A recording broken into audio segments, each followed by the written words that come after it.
नमस्कार दोस्तों, ocean network में आपका स्वागत है। ये सवाल तो पूछना बनता है कि अरविंद केजरीवाल चुप्पी क्यों साध गए हैं, कुछ बोल क्यों नहीं रहे हैं, उनके मुंह से कोई बोल क्यों नहीं फूट रहा है। इतने बड़े बड़े खुलासे हो रहे हैं।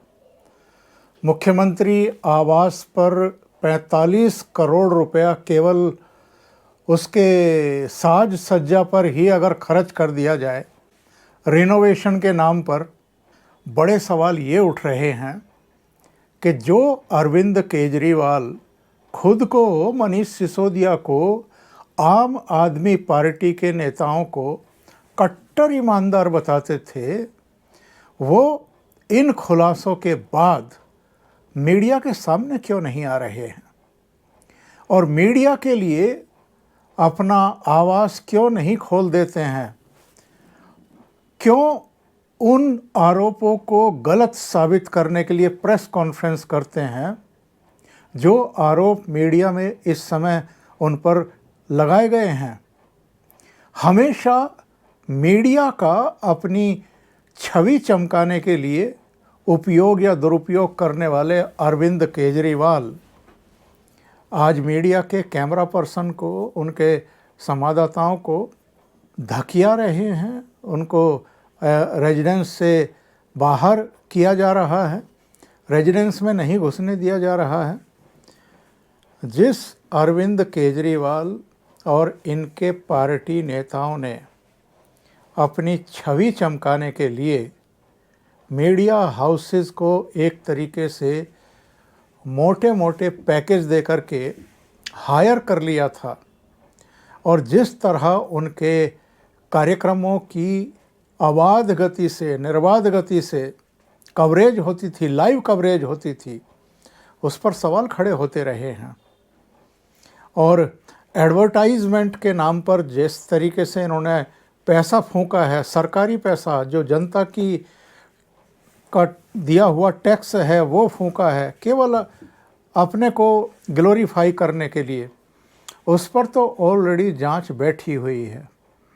इसके अलावा भी जो नई शराब नीति है उसमें तीसरी चार्जशीट पेश हो गई है, सप्लीमेंट्री चार्जशीट पेश हो गई है। उसमें मनीष सिसोदिया का भी नाम है, उसमें के कविता के लिए काम करने वाले सीए का भी नाम है। दक्षिण की एक शराब कंपनी ऑलरेडी फंस चुकी है। अब तो अरविंद केजरीवाल से चूँकि एक दौर की पूछताछ हो चुकी है, इसलिए फंदा अब इनकी गर्दन तक जा पहुंचा है। और इस बीच उनके आवास के रिनोवेशन के लिए जो खर्चे हुए हैं उन पर बहुत गंभीर सवाल खड़े हो गए हैं। ये खुद को आम आदमी बताते थे ना, आम आदमी की टोपी पहनते थे, मैं भी अन्ना तू भी अन्ना जैसे नारे बुलंद करते थे और किस किस तरह के लेक्चर देते थे। लालू यादव से लेकर के शरद पवार, यहाँ तक के प्रणब मुखर्जी, कई दूसरे नेताओं के फ़ोटो चिपका करके जंतर मंतर पर बैठ गए थे, भूख हड़ताल पर बैठ गए थे। और यही अरविंद केजरीवाल हैं जिस समय दिल्ली में और दिल्ली के बाहर पूरे देश में कोरोना की वजह से त्राहिमाम था, उस समय ये क्या कर रहे थे जरा सोचिए। एक तो ये अपनी कोठी के लिए, सरकारी बंगले के लिए रिनोवेशन का काम करवा रहे थे, यानी बाहर अस्पतालों में पब्लिक मर रही थी, खप रही थी, उनके लिए आईसीयू बेड नहीं थे, ऑक्सीजन नहीं थी, डॉक्टर्स और सुविधाएं उपलब्ध नहीं थी। ये सुबह से लेकर के शाम तक प्रेस कॉन्फ्रेंस करते थे, केंद्र को कोसते थे कि ऑक्सीजन की कमी के लिए केंद्र सरकार जिम्मेदार है, और दूसरी तरफ अपनी कोठी का रिनोवेशन करा रहे थे। 45 करोड़ रुपया उस पर खर्च कर रहे थे। और उसी समय नई आबकारी नीति भी बन रही थी ताकि उसके जरिए मोटा पैसा हासिल किया जाए पार्टी के लिए। वो पैसा कहाँ खर्च हुआ है इसकी भी जानकारी अब मिल रही है। लेकिन जिन अरविंद केजरीवाल ने इस देश की जनता को ठगने का प्रयास किया, मीडिया को एक तरीके से खरीदा, और जो इनके अपने संगी साथी अन्ना के आंदोलन में इनके साथ शामिल थे, उनको भी ठगा।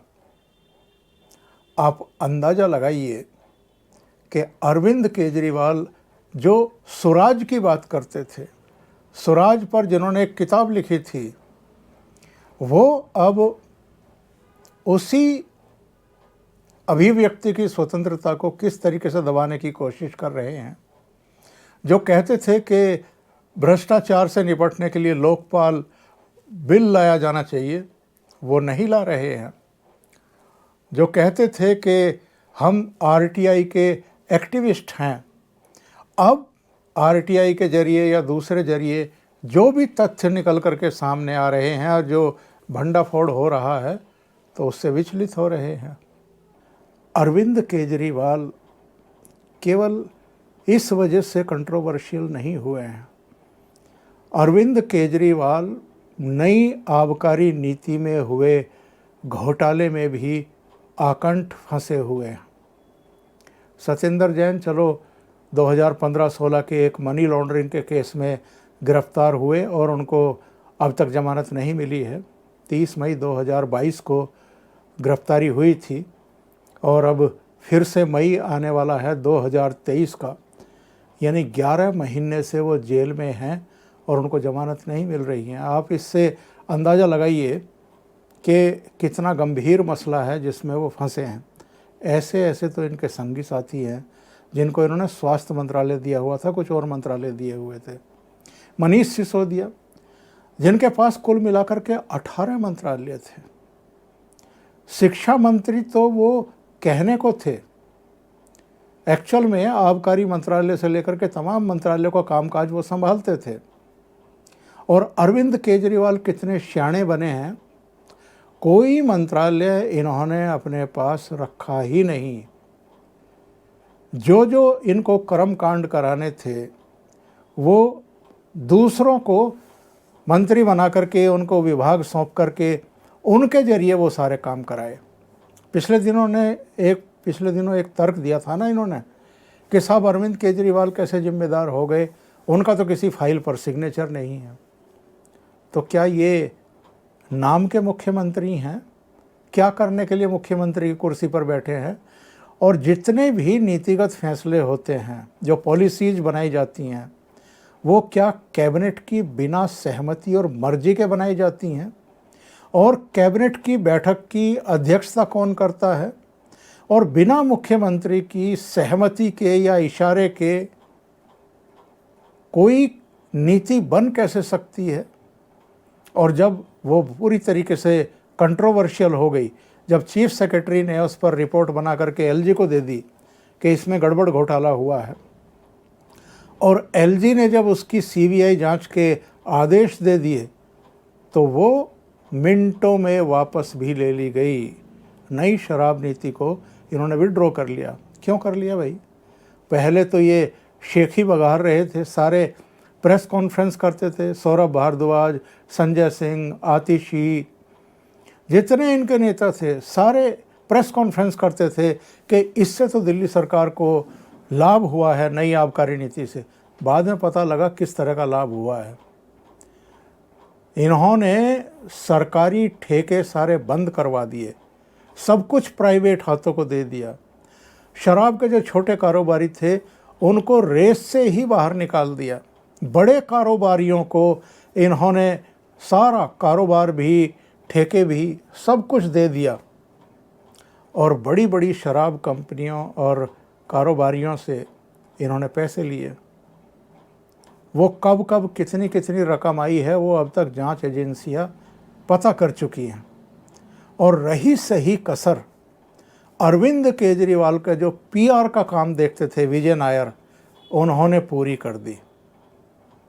सीबीआई और ईडी के फेर में फंसने के बाद उन्होंने तो अरविंद केजरीवाल का सारा कच्चा चिट्ठा खोल करके रख दिया। उन्होंने यहाँ तक कह दिया कि नई आबकारी नीति बनाने के लिए जो बैठक हुई थी वो तो सीएम रेजिडेंस पर हुई थी, और जो भी फैसले लिए गए थे अरविंद केजरीवाल के कहने पर लिए गए थे। अब कैसे बचेंगे? गोवा के चुनाव में जो खर्चे हुए और पंजाब के भी चुनाव में जो खर्चे हुए वो कहाँ से आए थे? वो नई आबकारी नीति में जो जानकारी मिल रही है कि साउथ की एक कंपनी से 100 करोड़ रुपया वसूले गए थे, उससे इन्होंने चुनाव लड़े थे। वो जो अन्ना हजारे कहते थे कि पैसे से सत्ता और सत्ता से पैसे, इस खेल में अधिकांश पॉलिटिकल पार्टियां फंसी हुई हैं। उस समय तो वो भी ये कहते थे कि मैंने अरविंद केजरीवाल को पॉलिटिक्स में जाने से बहुत रोका, और फिर कहा कि अगर जा ही रहे हो तो सिंपल जीवन जीना। कितना सिंपल जीवन केजरीवाल इस समय जी रहे हैं, वो सारे खुलासे एक एक करके हमारे और आपके सामने आ रहे हैं। और अभी तो बहुत सारे मामले खुलने हैं।